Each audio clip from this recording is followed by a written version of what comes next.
Construisons de nouveaux rois. Elle n'est pas hyper à l'aise non plus, toi. C'est pas l'Élysée.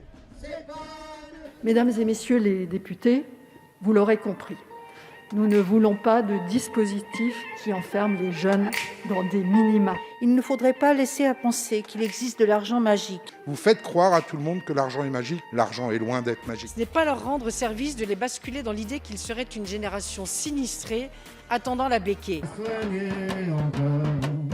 Voir nos gestes soulager vos corps. Aider vos âmes. Ce sont des images qui ont frappé.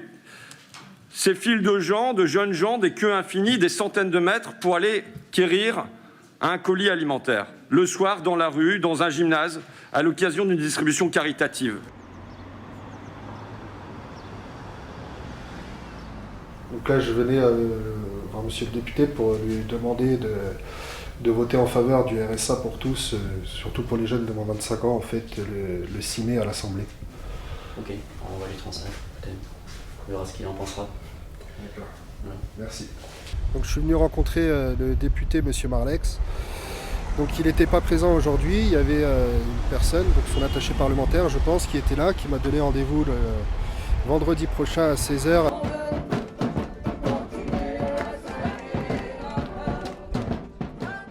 Monsieur le député, monsieur Marlex, je me permets de vous interpeller à propos d'un fléau.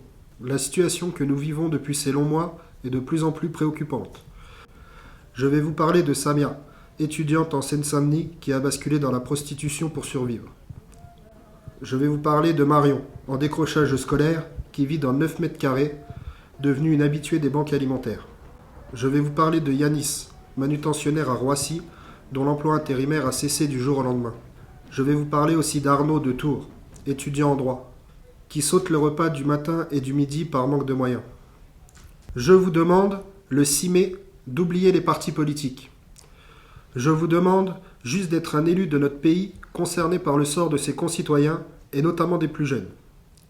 Je vous demande de voter en faveur de la loi visant à ouvrir les droits au RSA pour les moins de 25 ans, proposée par M. Ruffin.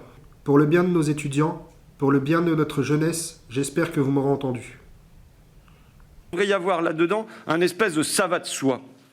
Donc, ensuite, il ne s'agit pas de borner dans le temps, en effet, puisque c'est un principe. À 18 ans, on a la majorité politique, on a la majorité pénale, on a la majorité sociale qui va avec. Il s'agit de rien inventer. Monsieur Marlex pense qu'il ne faut pas les laisser entrer dans la cistana en leur accordant ce RSA ou tout autre revenu universel. Son principal argument est de ne pas décourager les travailleurs à bas salaire de continuer leur activité. Mais non, c'est complètement hors de propos.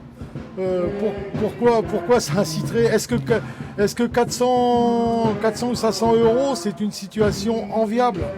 Pas du tout. Tous les jeunes ne désirent qu'une chose, c'est travailler, gagner leur vie honnêtement et simplement, sans aller quémander quoi que ce soit, sans aller faire l'aumône. Le RSA, c'est le revenu de solidarité active. Solidarité. Soyons solidaires aussi avec nos jeunes, comme avec nos anciens, comme avec les actifs qui sont privés d'emploi.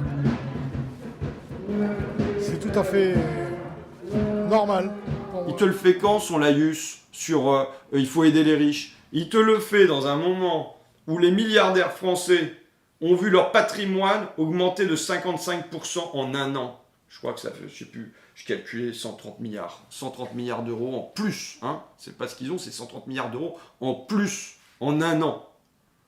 Pendant qu'on nous dit qu'il y a eu 1 million de pauvres en plus, rien que l'augmentation des dividendes, hein, pas les dividendes, l'augmentation des dividendes, c'est le budget des 1356 hôpitaux français.